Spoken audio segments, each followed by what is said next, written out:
मेरी छाती दिल की कोमल,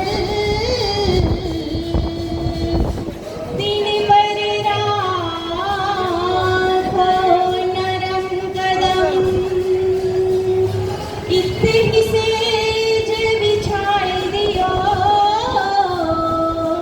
मेरे बालाजी, मेरे धनी जी, जुदे करो जिनदम, जुदा न करियो मेरे राज जी, ओ मेरे बालाजी, जुदा न करियो। आजा रे,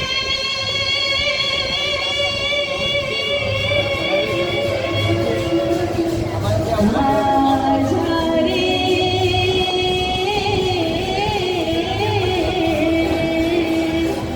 ओ मेरे प्रेम नगर के राज जी, आजा रे, मेरे हृदय में बस जा, आजा रे, मेरे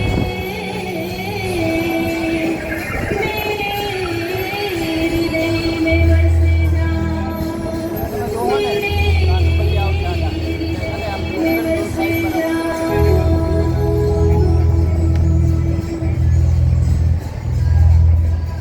પૂર્ણબ્રહ્મ પરમાત્મા શ્રી રાજજી મહારાજ, શ્રી શ્યામાજી મહારાણી તેમજ શ્રી પાંચ મહામંગલપુરી ધામની દાદીને જે શોભાયમાન કરી રહ્યા છે, દિવ્યમાન કરી રહ્યા છે, એવા પરમ પૂજ્ય પરમ વંદનીય અમારા સૌના જ્ઞાનના દાતા એવા 108 શ્રી શ્રી સૂર્યનારાયણ દાસજી મહારાજ તેમજ આ 100, 300 અને 81માં બાઈજુરાજ જન્મ જયંતિ મહોત્સવમાં બહારથી પધારેલા સંતો, મહંતો, ગુરુજનો, વિદ્વષી બહેનો તેમજ બહાર ગામથી તથા ગામથી પધારેલા અત્યંત લાડીલા એવા રાજજી મહારાજના અત્યંત લાડીલા શ્રી સુંદરનાથજીના ચરણોમાં મારા કોટી કોટી પ્રેમ પ્રણામ। વહાલા સુંદરનાથજી, આજે મારે તમારી સમક્ષ ગુરુજી વિશે થોડું કહેવું છે કે સમગ્ર ધરતીનો કાગજ કરું, સમગ્ર ધરતીનો કાગજ કરું અને સમુદ્રની કરું શાહી, સમગ્ર ધરતીનો કાગજ કરું અને સમુદ્રની કરું શાહી, દરેક ઝાડની પેન કરું પણ જેના લેખ ન લખાય ને એવા જગતગુરુજીના ચરણોમાં મારા કોટી કોટી પ્રેમ પ્રણામ।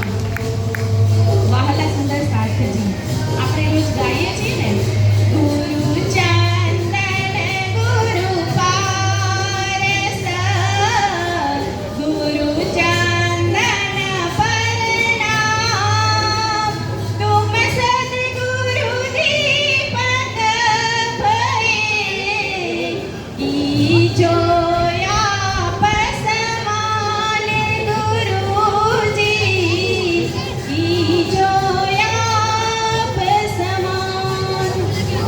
કે ગુરુ કંચન ગુરુ પારસ ગુરુ ચંદન પરનામ, કે હે ગુરુજી, આ પારસમણી હોય એને લોખંડને સ્પર્શ કરવાથી એ સોનું બની જતી હોય છે, તો એ સોનીને ટીપી ટીપી અને એક નવો ઘાટ ઘડવામાં આવતો હોય છે।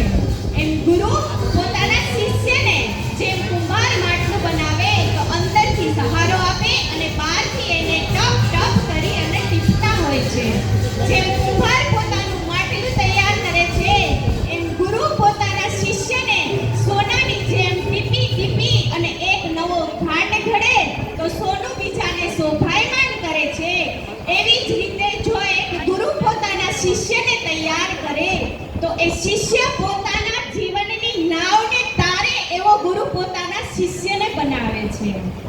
માટે તો કહેવાય કે માતા આપણને જન્મ આપે છે, તો ગુરુ એક નવું જીવન આપે છે.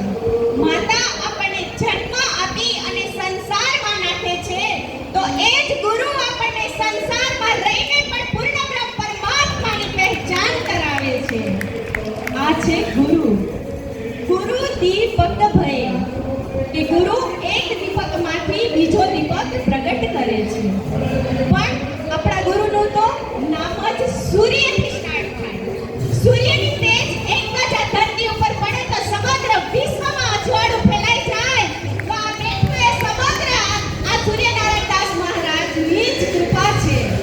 મહાલા સુંદર સાથજી જ્યારે સૂર્ય આથમતો હોય ને ત્યારે એ પવનને પૂછે, પવન હું તો હમણાં જ જઈશ, તું કાંઈ કરી શકીશ?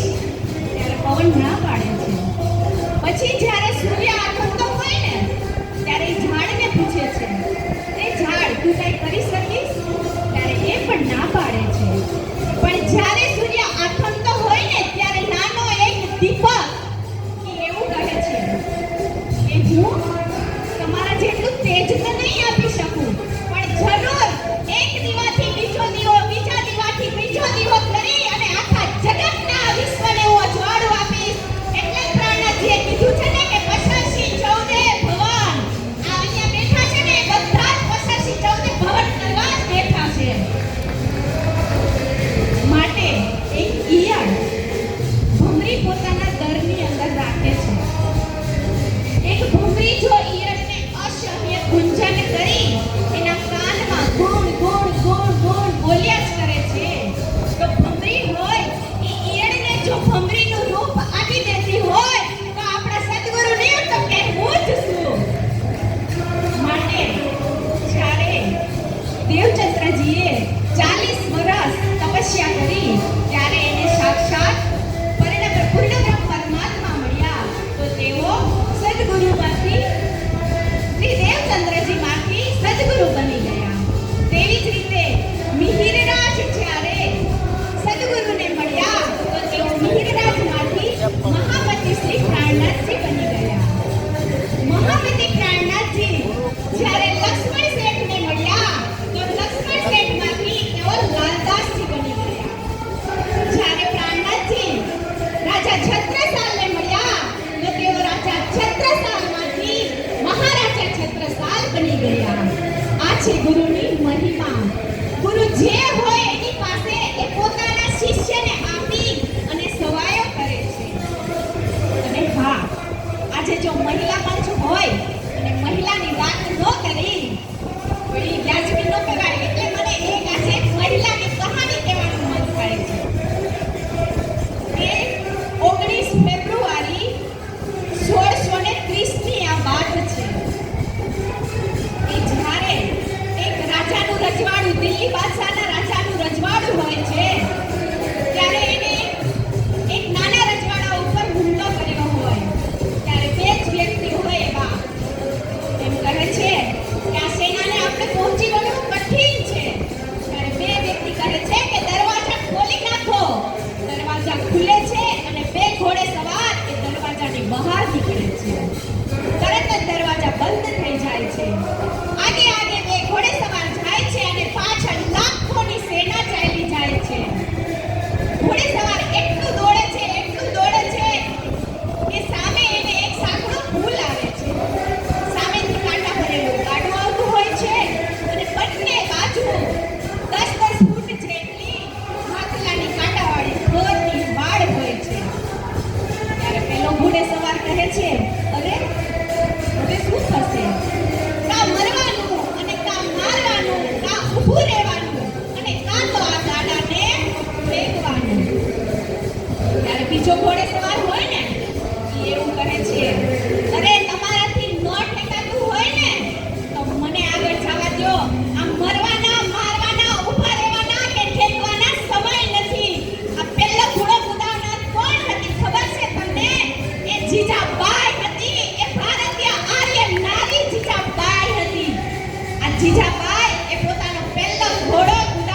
ત્યાં થોડીક વાર થાય ત્યાં બાળકને રડવાનો અવાજ આવે છે. એટલે સેનાપતિથી રહેવાતું નથી. એ પૂછે છે, અરે બેન, શું જન્મ્યું? ત્યારે જીજાબાઈ કહે છે, તારો કાળ તારો બાપ જન્મ્યો છે. ત્યારે પેલો સેનાપતિ કહે કે અરે મારે તારા દીકરાનું મોઢું જોવું છે. અરે તારે મારા દીકરાનું મોઢું જોવું હોય ને તો તારે 18 વર્ષ સુધી એની પ્રતીક્ષા કરવી પડશે. તને ત્યારે મારા શિવાનું મોઢું જોવા મળશે. ત્યારે પેલો સેનાપતિ કહે છે કે આ વિફરેલી બાઈ છે, આ કાઠિયાવાડી સિંહણ કહેવાય, આને કોઈ રોકતા નહીં. માટે એ જીજાબાઈને સેનાને એનો કોઈ ડર નથી હોતો. પછી જેમ શિવાજી મોટા થતા જાય છે ત્યારે એની માં એને હાલરડા ગાતી હોય છે. આભમાં ઉગેલો ચાંદલિયો જીજાબાઈને આવ્યા બાળ. આભમાં ઉગેલો ચાંદલિયો જીજાબાઈને આવ્યા બાળ. બાળને માતા ઝુલાવે, ડુંગરા દળને થાય, શિવાજીને નીંદર નાવે. જીજાબાઈ માથે ઝુલાવે, શિવાજીને નીંદર નાવે. જીજાબાઈ માથે ઝુલાવે. પાછા આપણે ગુરુજીના ટોપિક ઉપર આવી જઈએ. જ્યારે શિવાજીને એના ગુરુ પાસે શિક્ષા લેવા માટે મોકલે છે, ભાલાબાજી, તલવારબાજી એવી શિક્ષા શીખતા હોય ને, ત્યારે જેમ સદગુરુજી મહારાજ નિષ્ઠાવંત ભાગવત સાંભળતા હતા ત્યારે ચૌધરી અને સાવકારો એની ઈર્ષા કરતા હતા ને કે તમે સદગુરુજી આવે નહીં કે પહેલા તમે કથા કેમ શરૂ નથી કરતા. એવી જ હાલત આ શિવાજીની થાય છે. જ્યાં સુધી શિવાજી ન આવે ત્યાં સુધી એમના ગુરુ રામદાસજી હોય એ શીખવાડતા નથી. ત્યારે ઓલા બધાને ઈર્ષા થાય છે. એટલે ગુરુજીને એક વખત એમ થાય છે કે હવે આને મારે સબક શીખવાડવો જ પડશે. એટલે એક દિવસ ગુરુજીએ એવું કીધું કે આજે મને અંદરથી તાવ આવ્યો છે.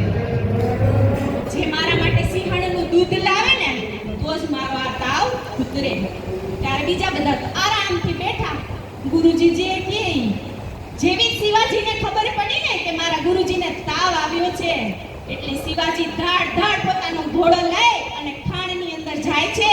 ત્યાં એક સિંહણ પોતાના બચ્ચા હારે આનંદ કિલોલ કરતી હોય છે. એ શિવાજી જોવે છે અને પોતાના હાથની અંદર એક સણનો કોથળો બાંધી અને સિંહણના મોઢામાં એક હાથ આપે છે અને એક હાથથી ધાડ ધાડ બે ત્રણ શેર ફોડી અને જે સિંહણનું દૂધ લઈ અને એ ગુરુજીના ચરણોમાં સમર્પિત કરે છે. આ છે ગુરુની દક્ષિણા. જેમ એકલવ્યનો અંગૂઠો ગુરુજીએ માંગ્યો હતો એને કાપી અને પોતાના ગુરુના ચરણે ધરી દીધો હતો, એમ આ શિવાજી એ બીજા કોઈ નહીં, એ મહારાજા છત્રસાલના ગુરુજી હતા. મહારાજા છત્રસાલ હતા આપણા, એને પણ શિવાજી પાસેથી જ આ વિદ્યા લીધેલી છે. માટે મારે એટલું કહેવું છે સુંદર સાથજી કે આવી પૂરી હોય અને આવા સામર્થ્યવાન ગુરુ હોય તો એનો જેટલો લાભ લેવાય ને એટલો લઈ લેવાય. કેમ કે આ સમય કોઈની રાહ જોતું નથી. આ સમય એ અમૃત છે.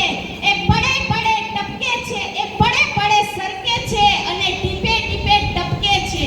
એ પડે પડે સરકે છે અને ટીપે ટીપે ટપકે છે. માટે એને ઝીલી લેજો અને પૂર્ણ બ્રહ્મ પરમાત્મામાં લગાવી દેજો.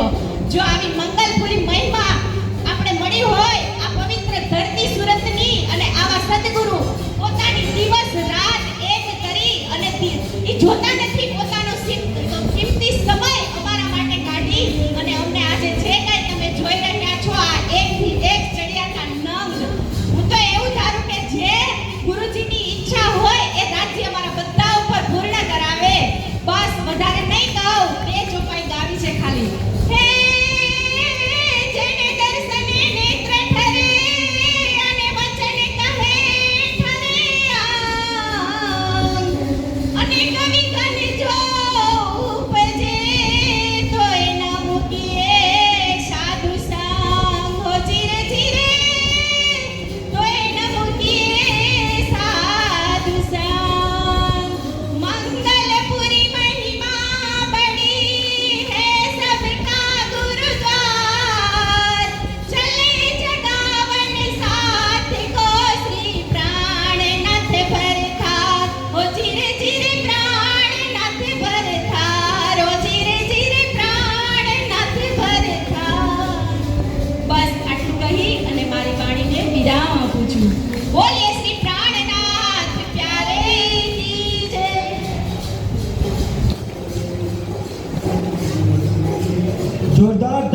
મોગરા વર્ષાબેન પરેશભાઈ માટે